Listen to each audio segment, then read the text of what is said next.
کیا آپ کو معلوم ہے کہ آدم کی اولاد میں ہر 1000 میں سے 999 جہنم میں ڈالے جائیں گے اور صرف ایک جنت میں داخل کیا جائے گا؟ یہ میں نہیں کہہ رہی، یہ بخاری کی حدیث ہے۔ کیا ہم اس اعمال نامے کے ساتھ اس ایک میں سے شامل ہو سکتے ہیں؟ وہ بالکل ساکت بیٹھی، بنا پلک جھپکے مقررہ کو دیکھ رہی تھی۔ جہنم کے لفظ نے اس کی آنکھوں کے سامنے ایک فلم چلا دی تھی۔ ہراقلیطس کی دائمی آگ، بھڑکتا آتش دان، دہکتے انگارے۔ آج ہم بحث کرتے ہیں کہ نقاب واجب ہے یا نہیں۔ میں سوچتی ہوں کہ کل کو قیامت کے دن جب ہم ایک ایک نیکی کی تلاش میں ہوں گے، تب ہم شاید رو رو کر کہیں گے کہ آخر اس سے کیا فرق پڑتا تھا کہ حجاب واجب تھا یا مستحب تھا، تو نیک عمل تھا تو ثواب ہی نا، تو ہم نے کیوں نہیں کیا؟ انہوں نے رک کر ایک گہری سانس اوپر کو کھینچی۔ یقین کرے، میں واجب والوں اور مستحب والوں کسی کی حمایت میں مخالفت نہیں کر رہی۔ میں بس ایک بات کہہ رہی ہوں کہ حجاب کرنا نیکی ہے، سو چاہے آپ اسے واجب سمجھ کر کریں یا مستحب سمجھ کر، اسے کرے ضرور اور اسے پھیلائے بھی ضرور۔ ہمارے جھوٹ، خیانتیں اور دھوکے ہمارے لیے جو آگ تیار کر رہی ہیں، اس سے دور ہونے کے لیے جو کرنا پڑے کرے۔ اور ایک آخری بات۔ وہ پھر سانس لینے کو رکی۔ ہال میں اسی طرح مکمل خاموشی تھی۔ آپ حجاب کے جس بھی درجے پر ہوں، صرف اسکارف لے یا عبایا بھی لے یا ساتھ میں نقاب بھی کرے، جو بھی کرے اس پر قائم ہو جائے، اس سے نیچے کبھی نہ جائے، اور پھر اس کے لیے لڑنا پڑے تو لڑے، مرنا پڑے تو مرے، مگر اس پہ سمجھوتا کبھی نہ کرے۔ مجھے نہیں معلوم کہ حجاب واجب ہے یا مستحب، میں بس یہ جانتی ہوں کہ یہ اللہ کو پسند ہے، تو پھر یہ مجھے بھی پسند ہونا چاہیے۔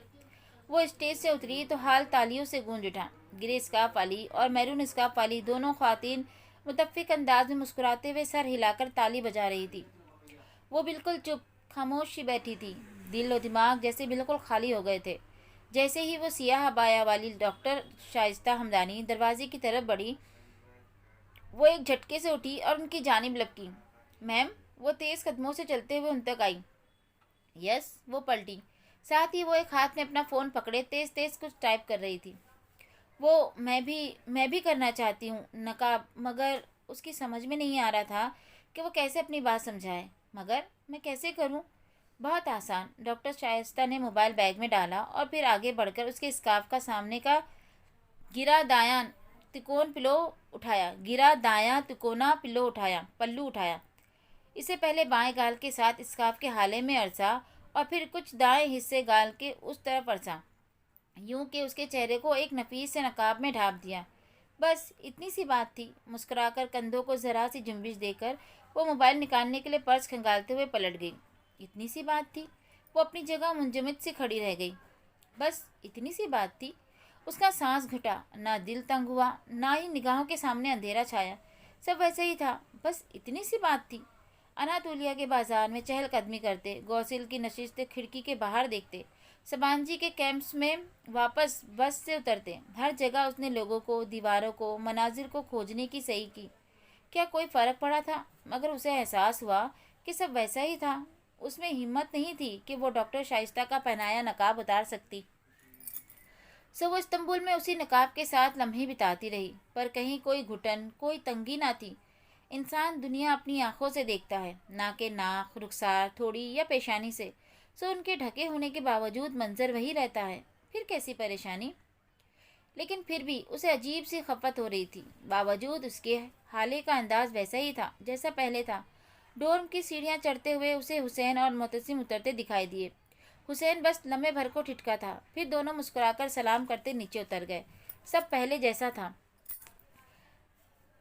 اے نبی صلی اللہ علیہ وسلم، آپ صلی اللہ علیہ وسلم کہہ دے اپنی بیویوں سے اور اپنی بیٹیوں سے اور اہل ایمان کی عورتوں سے کہ وہ اپنے اوپر اپنی چادریں لٹکا لیا کریں تاکہ وہ پہچان لی جائیں اور وہ ستائی نہ جائیں۔ بے شک اللہ بخشنے والا مہربان ہے۔ بے شک۔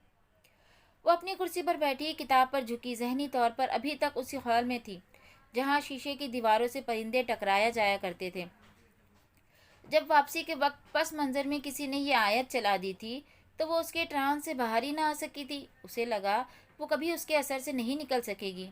لمحے بھر میں اس کی سمجھ میں آ گیا تھا کہ وہ آج تک حجاب یا نقاب کیوں نہیں پہن سکی تھی، باوجود اس کے کہ تایا، ابا اور روحیل بھی اسے بہت تاکید کرتے تھے۔ وہ یہ نہیں کر سکی، اس لیے کیونکہ انہوں نے ہمیشہ اپنی کہی، کبھی اللہ کی بات سنائی ہی نہیں۔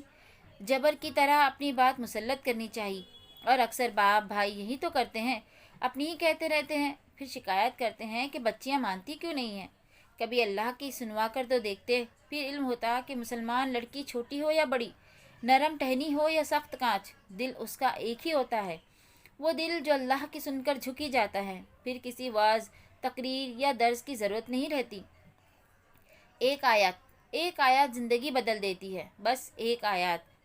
ببو بیو قدا کے ساحل پہ لہریں پتھروں سے سر پٹک رہی تھی، ان کا شور اس اونچے سفید قصر عثمانی کے اندر تک سنائی دے رہا تھا۔ محل اندھیرے میں ڈوبا تھا، راہداریاں تاریک تھیں، صرف دوسری منزل کی اسٹڈی میں نیم روشنی چھائی تھی۔ اندر ایک مدھم سا بلب جل رہا تھا، یا پھر میز پر کھلا پڑا عبد الرحمن کا لیپ ٹاپ۔ البتہ وہ اسکرین کی طرف متوجہ نہیں تھا، وہ ریوالونگ چیئر کی پشت پہ سر گرائے سوچتی نگاہوں سے چھت کو دیکھ رہا تھا۔ اس کی دونوں سونے کی انگوٹھیاں اور موٹے فریم کے گلاسز میز پہ لیپ ٹاپ کے ساتھ رکھے تھے۔ بے خیالی میں اس نے ہاتھ بڑھا کر سگریٹ کی ڈبیا اٹھائی، اسے دیکھا اور پھر ذرا کوفت سے واپس میز پر پھینک دیا۔ اس سگریٹ نوشی سے اسے چھٹکارا لے لینا چاہیے تھا اب تک، بلکہ اور بھی بہت چیزوں سے۔ اس نے آنکھیں بند کر لی اور انگلیوں سے کنپٹیوں کو دھیرے دھیرے مسلنے لگا۔ اس کے سر میں کافی دیر سے درد تھا، شاید بہت سوچنے کے بعد اعصابی دباؤ۔ اس نے نفیر میں سر جھٹکا، اس کے اعصاب بہت مضبوط تھے اور وہ کبھی بھی اس قسم کے دباؤ میں نہیں ہار سکتا تھا۔ اس نے خود کو یقین دلایا، ویسے بھی سب کچھ ٹھیک ہو رہا تھا، ہر شے حسب منصا جا رہی تھی۔ جو تاش کے پتوں کا گھر اس نے بنا رکھا تھا وہ اپنے آخری مرحلے میں تھا، کامیابی بہت نزدیک تھی، جو وہ چاہتا تھا سب ویسے ہی ہو رہا تھا، مگر اب اسے زیادہ توانائی اور زیادہ احتیاط کی ضرورت تھی۔ پچھلی دفعہ کھیل آخری مرحلے میں بگڑ گیا تھا، ہر شے دھب سے اس پر آ گری تھی، اور وہ بھی اس دوست کے طفیل دوست دھوکہ دے، اس سے بڑھ کر تکلیف دہ کو نہیں ہوتی۔ کچھ پل کے لیے وہ اذیت ناک دن اس کی آنکھوں کے سامنے لہرائے تھے، اپنے قابل سے قابل دوستوں اور جاننے والوں کو چھوڑ کر وہ اس قابل نفرت آدمی کے پاس گیا تھا مدد کے لیے، اور اس نے جو کیا وہ بہت برا تھا۔ عبد الرحمن نے تلخی سے سر جھٹکا۔ اس وقت کم از کم وہ اس واقعے اور اس شخص کو یاد نہیں کرنا چاہتا تھا جس نے اس کی پیٹھ پر چھرا گھونپا تھا۔ اللہ ضرور اسے موقع دے گا کہ وہ اس سے اپنا انتقام لے، اور وہ کبھی وہ موقع ضائع نہیں کرے گا۔ اس نے قسم کھا رکھی تھی، مگر اس وقت سے اسے سب بھلا کر ان مواقع پر توجہ مرکوز رکھنی تھی جو اس کے سامنے تھے۔ عبد الرحمن نے کبھی موقعوں کا انتظار نہیں کیا تھا، اس نے موقع ہمیشہ خود پیدا کیے تھے اور پھر اپنے کام نکلوائے تھے۔ اب بھی وہ یہی کر رہا تھا، مگر اس سب سے پہلے اسے اس چھوٹے سے مسئلے کو پایا تکمیل تک پہنچانا تھا جو 4-5 ماہ قبل اس نے خود کھڑا کیا تھا۔ گو کہ ہر چیز ویسے نہیں ہوتی تھی جیسے اس نے سوچا تھا، بڑی غلطی ہوئی اس سے ہاشم پر اعتبار کر کے، مگر پھر بھی اس سب کا اختتام ویسا ہی ہوگا جیسے اس نے سوچا تھا، جیسے اس نے پلان کیا تھا، جیسے دیمت فردوس نے مشورہ دیا تھا۔ ایک اتفاقیہ موقع اسے مزید پیدا کرنا تھا۔ اس نے میز پر رکھا اپنا فون اٹھایا اور فون بک کھولی۔ وہ نمبرز کبھی لوگوں کے اصل نام سے محفوظ نہیں کرتا تھا، یہ نمبر بھی اس نے ایکسچینج اسٹوڈنٹ کے نام سے محفوظ کر رکھا تھا۔ کچھ سوچتے ہوئے اس نے نمبر پر میسج لکھنے لگا۔ 26 مئی سے سبانجی میں امتحانات کا موسم چھا گیا۔ اس کٹھن موسم کو 9 جون تک جاری رکھنا تھا۔ ٹاکسم کا مجسمہ، استقلال جدیسی کے چکر، جواہر کی شاپنگ اور پزل باکس کی پہیلیاں، اسے سب بھول گیا تھا۔ ادالار میں رکنے کے باعث ہونے والا نقصان تو وہ پورا کر چکی تھی، مگر یہاں صرف پاس نہیں ہونا تھا بلکہ ڈکٹیشن لینی تھی۔ اس کا رزلٹ برا ہوا تو پاکستانی ایکسچینج اسٹوڈنٹس کی ناکامی ہوگی، اور رزلٹ اچھا آیا تو پاکستانی ایکسچینج اسٹوڈنٹس کی کامیابی ہوگی۔ وہ حیا سلیمان کو بھلا کر صرف اور صرف پاکستانی ایکسچینج اسٹوڈنٹس رہ گئی تھی۔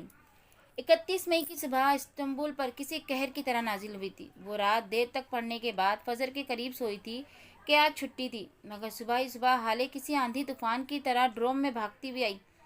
حیا حیا اٹھو! وہ ہالے کے زور زور سے پکارنے پر ہڑبڑا کر اٹھ بیٹھی۔ کیا ہوا؟ نیچے اپنے بنک کی سیڑھی کے ساتھ کھڑی ہالے کے حواس باختہ چہرے کو دیکھ کر اس کا دل جیسے کسی نے مٹھی میں لے لیا۔ وہ لحاف پھینک کر تیزی سے نیچے اتری۔ حیا، ہالے کی آنکھیں جھلکنے کو بے تاب تھی۔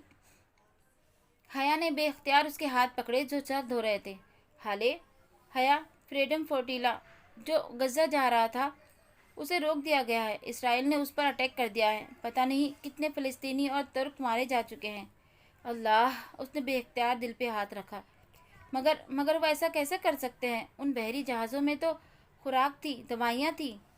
وہ کہتے ہیں کہ اس میں اسلحہ تھا اور دہشت گرد بھی. پھر انہیں پوچھنے والا کون ہے؟ خدایا، معتصم وغیرہ تو بہت پریشان ہوں گے. ان کے تو دوست بھی تھے مسافر برادر جہاز میں. اسے بے اختیار یاد آیا.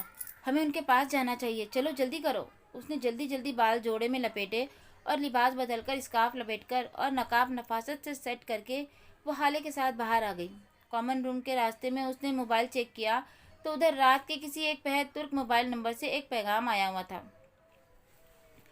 میرے پاس آپ کے لیے ایک سرپرائز ہے. اے آر پی. جہنم میں جائے اے آر پی. وہ اس وقت اس پریشانی میں اے آر پی کے سرپرائز کے بارے میں کہاں سوچتی. کامن روم میں پانچوں فلسطینی لڑکے چپ چاپ بیٹھے تھے. میز پر لیپ ٹاپ کھلے پڑے تھے اور موبائل ہاتھوں میں لیے وہ سب اپ ڈیٹس کے منتظر تھے. ان کے چہرے دیکھے تو وہ افسوس کے سارے الفاظ بھول گئی. اس کی سمجھ میں ہی نہیں آیا کہ کیا کہے. وہ اور حالے خاموشی سے ایک کونے میں بیٹھ گئی. I am so sorry Mutasim. اس کے کہنے پر معتصم نے نظر اٹھا کر اسے دیکھا. ہلکی سی پھیکی مسکراہٹ کے ساتھ سر کو جنبش دی اور دوبارہ اپنے جوتوں کو دیکھنے لگا. وہ اس کی تکلیف محسوس کر سکتی تھی. بلکہ نہیں، وہ کیسے محسوس کر سکتی تھی سوائے اس کے کہ وہ خود ان کو ان کی جگہ پہ رکھے. وہ تصور کرے کہ اس نے لمحے بھر کو آنکھیں میچ کر سوچا، اگر خدا نخواستہ اسلام آباد میں جنگ جاری ہو، پورا شہر اپنے گھروں میں محصور ہو، اس کے گھر والے بیمار اور زخمی ہوں، اور پھر وہ ادھر ترکی سے ایک فلوٹیلا پر انہیں دوائیاں اور خوراک بھیجے، مگر وہ فلوٹیلا کراچی کے ساحل پر روک لیا جائے، اس میں سوار کچھ لوگوں کو مار دیا جائے اور اس کے گھر والے تڑپتے رہیں. ہاں، اس نے اس تکلیف سے آنکھیں کھولی. اب وہ محسوس کر سکتی تھی جب تک اپنے ملک اور اپنے گھر پر بات نہ آئے کسی دوسرے کا درد محسوس ہی نہیں ہوتا. یا اللہ. کامن روم کا دروازہ کھول کر ٹالی اندر داخل ہوئی. حیا اور حالے نے ایک دم اسے دیکھا اور پھر ایک دوسرے کو. ٹالی چلتی ہوئی سامنے آئی. وہ لڑکوں کو دیکھ رہی تھی مگر لڑکوں میں سے کسی نے بھی اس کی طرف نہیں دیکھا. معتصم، کیا ہم بات کر سکتے ہیں؟ معتصم اپنے جوتوں کو دیکھتا رہا. اس نے جیسے سنا ہی نہیں. حسین. وہ حسین کے قریب صوفے پر بیٹھی. اس کا بیٹھا اللہ اکبر، اللہ اکبر. حسین. وہ حسین کے قریب صوفے پر بیٹھی. اس کا بیٹھنا گویا کسی کرنٹ کا جھٹکا تھا. حسین تیزی سے اٹھا. ساتھ ہی چاروں لڑکے اٹھے اور وہ اکٹھے باہر نکل گئے. ٹالی لب کاٹتے ہوئے انہیں جاتے دیکھتی رہی. وہ نہیں جانتی تھی کہ وہ دن اس کی اور ان فلسطینیوں کی مثالی دوستی کا آخری دن تھا. ان کے نکلتے ہی دوسری طرف سے لطیف کمرے میں داخل ہوا. آہٹ پر ٹالی اور ان دونوں نے گردن موڑ کر دیکھا. لطیف نے جینس پر سفید ٹی شرٹ پہن رکھی تھی جس پر کالے مارکر سے نمایاں کر کے لکھا تھا، شیم آن یو اسرائیل. ٹالی نے وہ تحریر پڑھی. اس کے چہرے کا رنگ بدل گیا. حالے زیر لب مسکرائی اور حیا کو دیکھا. وہ بھی جواباً مسکرائی. ٹالی، ٹرسٹ می، یہ صرف. لطیف ہاتھ اٹھا کر اب بہت ہی دھیمے انداز میں ٹالی کو سمجھا رہا تھا کہ اس کی یہ تحریر صرف اسرائیلی حکومت اور اسرائیلی فوج کے لیے تھی. اسے ٹالی سے کوئی مسئلہ نہیں تھا اور نہ ہی وہ اس سے ناراض تھا. ٹالی پھیکی مسکراہٹ کے ساتھ سر ہلاتے ہوئے سمجھنے والے انداز میں سنتی رہی. لطیف کیتھولک تھا، ڈچ تھا، وہ یہ سب کہہ سکتا تھا، مگر فلسطینیوں کی بات اور تھی. جو انہوں نے کیا حالے اور حیا کو بالکل درست لگا تھا. وہ ماتم کا دن تھا. گو کہ یونیورسٹی میں سارے کام معمول کے مطابق ہو رہے تھے، مگر در و دیوار پہ چھایا سوگ اور اذیت دل کو کاٹتی تھی. سمجھ میں نہیں آتا تھا کہ کیا کریں، کس سے انصاف مانگے. ہٹلر کہتا تھا کہ میں چاہتا تو تمام یہودیوں کو مار دیتا، مگر میں نے بہت سو کو چھوڑ دیا تاکہ دنیا جان سکے کہ میں نے ان کے بھائی بندوؤں کو کیوں مارا تھا. اور اس جیسی بہت سی دوسری کہاوتیں اسٹوڈنٹس اپنی اپنی شرٹس پر لکھ کر پہنے گھوم رہے تھے. وہ اور حالے بھی سارا دن سناٹے میں ڈوبی راہداریوں میں بے مقصد چلتی رہی تھی. پاکستان میں اپنے لاؤنج میں بیٹھے ریموٹ ہاتھ میں پکڑے ٹی وی پہ فریڈم فلوٹیلا کی خبر دیکھنا اور افسوس کر کے چینل بدل دینا اور بات تھی، مگر ترکی میں رہ کر اس ساری اذیت و تکلیف کو حصہ بننا دوسری بات تھی. وہ اینکر پرسن طلعت حسین کا شو کبھی بھی نہیں دیکھتی تھی، مگر یہ بات کہ وہ بھی ان سینکڑوں لوگوں کے ساتھ قید تھے۔ بہت دل دکھانے والا تھا۔ وہ 6 جہاز تھے، 3 کارگو اور 3 مسافر بردار۔ یہ سب مختلف جگہوں سے آ کر مرمرا میں ایک مقام پر اکٹھا ہوئے تھے۔ وہاں سے یہ پورا فلوٹیلا غزہ کی جانب گامزن ہوا تھا تاکہ غزہ کے محصورین کو امداد پہنچا سکے۔ جب فلوٹیلا غزہ کے قریب پہنچا تو اسرائیلی فوج نے جہازوں پہ حملہ کر دیا۔ کتنے ہی لوگ شہید کر دیے اور باقی سب قید۔ دوپہر میں وہ اور حالے باہر سبانجی کے کیفے کے فوارے کے ساتھ کرسیوں پر بیٹھی چارٹس اور پلے کارڈز بنا رہی تھی۔ انہوں نے سنا تھا کہ پورا استنبول سڑکوں پر نکل آیا تھا۔ سبانجی شہر میں نہیں بلکہ دور مضافات میں تھی، سو ان کا ارادہ بھی آج جا کر اس احتجاج میں شامل ہونے کا تھا۔ مئی کے آخر کی دھوپ فوارے کے پانی سے ابل رہی تھی۔ وہ کوہنیاں میز پہ ٹکائے سر جھکائے پوسٹر میں رنگ کر رہی تھی۔ اسکارف کے ایک پلو سے نفاست سے کیا گیا نقاب اس کے چہرے کا حصہ بن گیا تھا۔ صرف بڑی بڑی سیاہ آنکھیں نظر آتی جو پہلے سے زیادہ سنجیدہ ہو گئی تھی۔ انسان ایک ہی دریا میں 2 دفعہ نہیں اتر سکتا۔ وہ بھی اب وہ والی حیا سلیمان نہیں رہی تھی جو 4 ماہ قبل ترکی آئی تھی۔ وہ آہستہ آہستہ نامحسوس طریقے سے بدلتی جا رہی تھی۔ ایک ثانیے کو اس کا ذہن صبح آئے پیغام کی جانب بھٹک گیا۔ کون سا سرپرائز؟ کیسا سرپرائز؟ خیر، عبد الرحمن کی ہر بات ہی سرپرائز ہوتی تھی۔ اب تو اس نے حیران ہونا بھی ترک کر دیا تھا۔ پلے کارڈز اور پوسٹرز لپیٹ کر جب وہ کامن روم میں آئیں تو سینڈرا، چیری اور سارا کتابیں گود میں رکھے ٹی وی دیکھ رہی تھی۔ حالے میز پہ رکھے اپنے بیگ میں کچھ چیزیں ڈال رہی تھی اور فلسطینی لڑکے بھی افراتفری کے عالم میں آ جا رہے تھے۔ سب کو احتجاج کے لیے استنبول جانا تھا۔ کیا تم لوگ آؤ گے سارا؟ اس نے ٹی وی میں مگن تینوں لڑکیوں کو مخاطب کیا۔ نہیں، سارا نے اسکرین پہ نگاہیں جمائے بے نیازی سے شانے اچکائے۔ چیری اور سینڈرا نے تو اسے دیکھا تک نہیں۔ وہ اسی طرح کھڑی ٹکر ٹکر ان کے چہرے دیکھے گئی۔ حالے اور فلسطینیوں کے ساتھ سامان پیک کروانے اور احتجاجی شرٹس پہن کر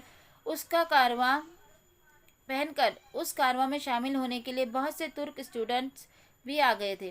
یہ وہ لڑکیاں تھیں جو گرمی سردی ہر موسم میں منی اسکرٹ میں ملبوس ہوتی تھیں۔ وہ لڑکے جن کا دین مذہب سے کوئی دور کا واسطہ بھی نہ تھا۔ کانوں میں بالی اور قابل اعتراض تصاویر والی شرٹس اور جینز پہننے والے سب ایک ہو گئے تھے، مگر وہ لڑکیاں چیری، سارا اور ٹالی، وہ جن کے ساتھ حیا اور ڈی جے رات کو گھنٹوں باتیں کرتی تھی، جو ساتھ کھاتی پیتی سوتی جاگتی ہنستی بولتی تھی، اب وہی لڑکیاں اجنبی بنی بیٹھی تھیں۔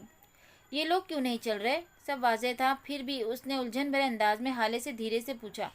حالے نے سارا والی بے نیازی سے شانے اچکائے۔ کیونکہ وہ مسلمان نہیں ہے حیا۔